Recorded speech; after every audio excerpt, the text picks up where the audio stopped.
Surf Liquid Detergent, Pond's White Beauty, at Nuclear Nourishing Anti-Dandruff Shampoo. Pag kayo'y may pinagsumpaan na magsasama sa hirap at ginhawa, kahit anong hirap, magtutulungan kayo dahil yan ang sinumpa nyo. Kaya hindi nakakasira sa kanyang pogi point. Oh! Ang galing ni Mami! Papa Jack! Shell, Bishu, tama bang huwag na magtrabaho si Mister para hindi siya mamabae? Ay? Yes or no? Yes! No! Yes! No! Yes! No! Is that true? Tama ba na ang mga mister ay huwag na magtrabaho para hindi makapag-chicks? Hindi. Bakit? Para makatulong din sa bahay. Mapagkakatiwalaan ka ba pag nagtrabaho ka? Oo naman. Isang ngiti na pang gentleman, dali smile. 1, 2, 3, smile. Grabe, nakakaumay. Mama! Eto pa isang tanong. Makakabawas ba sa pagkamacho ni Mister kung siya ang nagpapalit ng lampin? Yes or no? Yes! No! Yes! No! Yes! No! Is that true? Hey. O, nababawas naman pagkamacho ni Mister kung siya yung nagpapalit ng lampin ng bata? Hindi. Bakit po? Karapatan naman niya ang palitan ng lampin yun dahil anak din niya para alam din niya kung gaano kahirap mag-alaga ng bata. At magpunas ng puwet ng bata! Tama. Nako naman, nakita nyo naman, hinimay-himay na natin ang pag-uusapan natin ngayong umaga. Very interesting! Kaya ito na ating paksang primera, ang senaryo, Lataw! Lumaki tayo sa paniniwala na ang mga ama ang naghahanap buhay para sa pamilya at ang ina ang naiiwan sa bahay at nag-aalaga sa pamilya. Pero paano kung mabaligtad ang sitwasyon? Matatanggap mo ba ang katotohanan ito o ipaglalaban mo ang paniniwala mo? Yan ang paksang primera kung saan kalalakihan ng bida. Kaya, umi-statement ka na!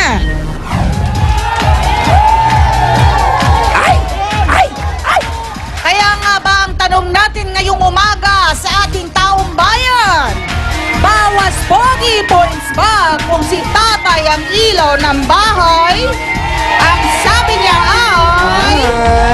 Nagsisigawan talaga tumataginting na hindi.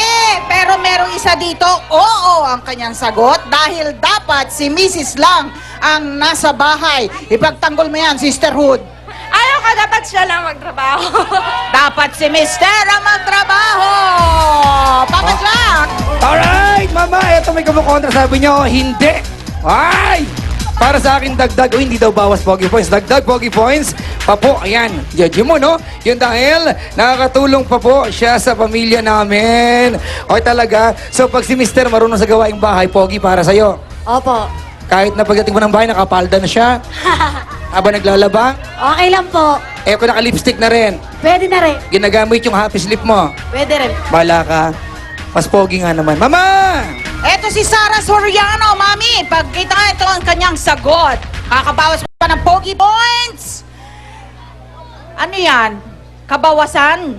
Kasi ang nanay lang ang ilaw ng tahanan.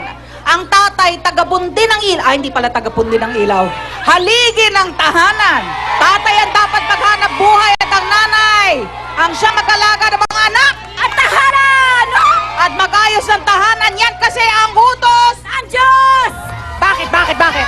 Kahit sa Biblia po, sinabi doon na nung kay Adan at kay Eva, maghirap si Adan. Sino si Siya'y Eva? maghahanap buhay. Kasi, di ba nagkasala nga po sila? So, inano sa kanya, inatal sa kanya yung kaparusahan na siya yung magpapawis para ibuhay sa pamilya niya.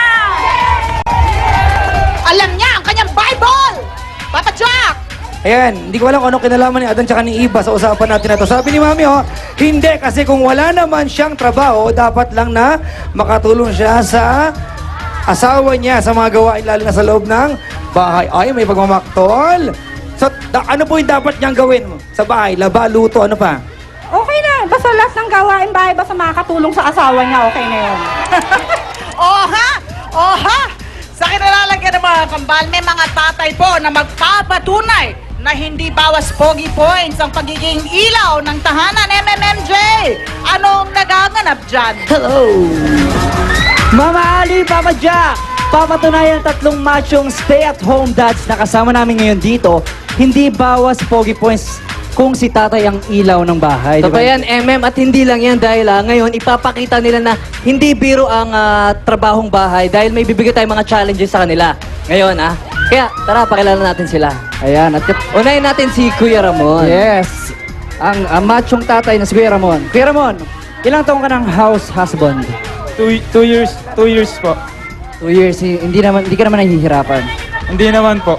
Kasama naman namin ngayon dito ang macho tatay na si Kuya Rod. Ayan. Kuya Rod, ilang taong ka ng house husband? 4 years. 4 years house husband na. 4 years na siyang house husband, MJ.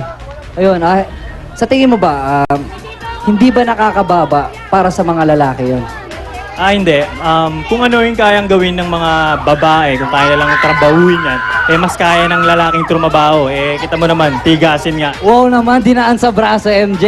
O, sino naman yung katabi mo? Ito nga pala kasama ko ngayon si Tatay Morley. So, para po ba sa inyo, hindi ba nakakabawas pogi points ang maging isang house husband? Para sa akin, hindi naman siguro. Maganda rin maranasan namin yung trabahong bahay. Narinig nyo naman yung mga sinabi ng mga amang ilaw ng tahanan, di ba? Pero imbis na daanin nila sa salita, bakit kaya hindi na lang nila daanin sa gawa? Di ba, MJ? Bigyan natin sila ng mga challenges. Why not coconut? Kaya mamaya abangan nating lahat yan. At ngayon, MM, balikan mo natin si Mama Ali at saka si Papa Jack. Yes. Back to the box! Bueno, bawas pogi points nga ba kung si tatay ang ilaw ng bahay? Abay, sasagutin yan mamaya sa Pexmanan ni Zoren Legaspi. At malalaman natin, ayan, kung bago niya ang paniniwala ng marami tungkol sa pagiging haligi ng tahanan. Ay! Tutok na dito sa Morning Balikaktakan kung saan bukas sa lahat ng opinyon ng taong bayan. Ito ang Starbucks! Dito, kasali ka!